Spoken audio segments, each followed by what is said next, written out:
Ya pemirsa, saat ini sudah berada langsung di Aula Auditorium Universitas Nasional, di mana sedang dilaksanakannya diskusi publik. Diskusi publik kali ini diprakarsai oleh program doktoral ilmu politik Fakultas Ilmu Sosial dan Ilmu Politik Universitas Nasional. Tema yang diangkat dalam diskusi publik kali ini adalah demokrasi cukong dalam kajian teoritis dan realitas empiris. Adapun diskusi publik ini juga dihadiri berbagai ahli politik, akademisi hingga politikus. Di antaranya terdapat Profesor Syarif Hidayat, MA PhD sebagai keynote speaker atau pembicara utama. Lalu di tim penyaji terdapat Profesor Burhanuddin Muhtadi, MA PhD. Lalu juga terdapat Dr. Beni Kaharman SHMH. Dan tadi juga sudah membawakan materi tentang demokrasi cukong sebagai tantangan dalam demokrasi kepemimpinan Pak Prabowo. Lalu juga terdapat Profesor Fedi R. Hadis. Dan juga ada Ibu Bivitri Susanti SH LLM PhD. Dan di bagian pembanding terdapat Dr. TB Masa Jafar MSI, lalu juga ada Bapak Budiman Tanurejo, lalu juga ada Ibu Titi Anggriani SH MH. Dan diskusi publik kali ini dipimpin oleh moderator yakni Bapak Amiruddin Al-Rahab. Diskusi publik dimulai pukul 12 waktu Indonesia Barat dan diakhiri pukul kurang lebih 17.00 sore nanti, di mana diskusi dibuka oleh pembicara keynote speaker yakni Profesor Syarif Hidayat, dan dilanjutkan oleh pembicara dari tim penyaji dan dilanjutkan pembicara dari tim pembanding. Dan pemirsa, menariknya adalah bagaimana tema demokrasi cukong diangkat dalam diskusi publik kali ini. Sebagai informasi, demokrasi cukong adalah istilah yang menggambarkan sistem politik di mana keputusan dan kebijakan pemerintah sangat dipengaruhi oleh kepentingan para pemangku modal atau oligarki, bukan oleh kepentingan rakyat dan kepentingan negara atau kepentingan bersama. Dan di sini juga nampak bagaimana demokrasi cukong itu merupakan demokrasi yang dipengaruhi dan didominasi oleh para investor, pemilik modal, dan penyuntik dana yang dapat mempengaruhi munculnya kebijakan-kebijakan publik hingga jalannya pemilihan umum. Dan itulah menariknya dan bagaimana para akademisi hingga ahli politik sebagai speaker di diskusi publik kali ini mengangkat pentingnya demokrasi cukong sebagai penyakit dalam demokrasi Indonesia saat ini. Dan untuk mengetahui lebih jauh bagaimana diskusi ini berjalan dan bagaimana demokrasi cukong sangat menarik untuk ditinjau, saya sudah berkesempatan mewawancarai beberapa speaker dalam diskusi publik kali ini, dan berikut wawancara saya dengan beberapa pembicara. Ya, Prof, sebenarnya apa inti dan tujuan diadakannya diskusi dengan tema demokrasi cukong ini, Prof?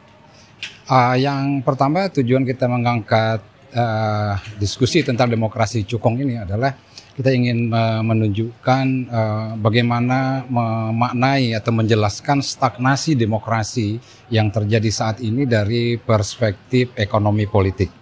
Nah, selama ini kan berbagai macam istilah sudah dikemukakan, tapi dibaca dengan ilmu politik, perspektif politik. Ya, misalnya demokrasi in decline, kemudian ada demokrasi regression, ada demokrasi backsliding. Nah, ini kan sebagian besar ini di penjelasan-penjelasan tentang stagnasi demokrasi tapi berdasarkan ilmu politik. Nah, kita coba ingin melihat penjelasan lain, apa sebenarnya yang bisa kita jelaskan dalam melihat demokrasi yang stagnasi ini tapi dari ilmu ekonomi politik. Nah, gitu. Nah, salah satu di antaranya ini disebabkan karena adanya praktek demokrasi cukong. Nah, demokrasi cukong yang kita maksud di sini adalah suatu demokrasi yang lebih banyak didominasi atau dikendalikan oleh peran dua oligarki, yaitu oligarki partai politik dan oligarki kapitalis, para pemilik modal, yaitu para pengusaha. Nah, ini sebenarnya esensi yang ingin diungkap dan melalui diskusi publik ini, sehingga dia bisa mewacana kepada publik. Memang isu ini pertama kali saya tulis di Opini Kompas ya, pada tanggal 9 Januari 2025. Nah, tapi kan itu baru untuk kalangan terbatas karena dia dimuat di dalam opini koran Kompas. Nah, melalui diskusi publik ini, selain kita melibatkan lebih banyak lagi pembicara dan memberikan pendapat-pendapatnya, nah itu juga bisa diangkat lebih kepada khalayak yang lebih luas lagi. Karena ini isu yang baru diungkap ya, dan ini saya kira Universitas Nasional ini yang baru mengungkap dia secara terbuka kepada publik ya. Nah itu pertama ya. Itu artinya dalam rangka mengangkat isu demokrasi cukong ini ke tingkat diskursus publik, tentunya kita kan harus ada dasar teorinya. Nah itu mengapa judulnya adalah perspektif atau kajian teoritis. Itu ada beberapa dasar teori yang diungkapkan atau disampaikan untuk menjelaskan, menjustifikasi tentang kecenderungan demokrasi cukong. Nah kemudian berikutnya adalah realitas empiris. Apakah ini hanya ada pada tingkat teori saja seperti yang saya kemukakan tadi pada keynote speaker? Ternyata ini tidak hanya teori saja, rupanya kenyataan realitas yang terjadi pun sudah banyak. Nah itulah yang dikemukakan oleh tadi itu Bung Burhana tadi gitu ya. Kemudian ada Bung Beni Harman dari langsung menceritakan bagaimana kondisi di partai politik dan juga di parlemen dan juga pembicara-pembicara lainnya. Mengangkat isu ini sehingga ada suatu pemahaman lain dari publik dalam memaknai stagnasi demokrasi. Tapi memang tadi itu berbagai argumentasi yang dibangun tentang dampak dan bahaya dari demokrasi cukong, apalagi karena demokrasi yang dikendalikan oleh para pemilik modal ini kan cenderung membangun perspektif harapan yang pesimis ya tadi itu. Tetapi ini bukan sama sekali untuk bermaksud membangun pesimistik dalam membaca atau melihat menengarai prospek demokrasi kita ke depan, tapi justru sebaliknya ingin menyodorkan perspektif yang berbeda untuk dapat memahami lebih dalam tentang persoalan yang kita hadapi. Nah, selanjutnya setelah kita memahami tentang permasalahan-permasalahan termasuk praktek demokrasi cukong ini, selanjutnya kita bersama-sama mencari solusinya. Dan saya yakin solusi itu akan ditemukan dan praktek demokrasi cukong ini bisa dikelola dengan baik atau bisa dihentikan. Karena bagi saya kewarasan akal budi itu masih eksis, terutama di kalangan para akademisi ya dan juga universitas. Nah, oleh karenanya dimulai dari Universitas Nasional ini kita mulai menyuarakan dan membicarakan persoalan demokrasi cukong dan dilanjutkan nanti bagaimana juga kita berdiskusi bersama-sama untuk mencari solusinya ke depan.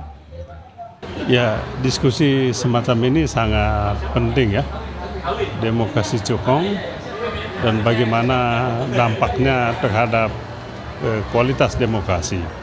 Dengan diskusi semacam ini maka publik menjadi tahu, mendapatkan informasi banyak mengenai situasi dan kondisi demokrasi kita pada saat ini, ya, di mana ya, demokrasi kita sangat ditentukan oleh peranan cukong, peranan uang ya. Jadi uang sangat menentukan demokrasi kita. Siapa yang punya banyak uang, maka dialah yang punya peluang yang paling besar untuk menjadi pemimpin.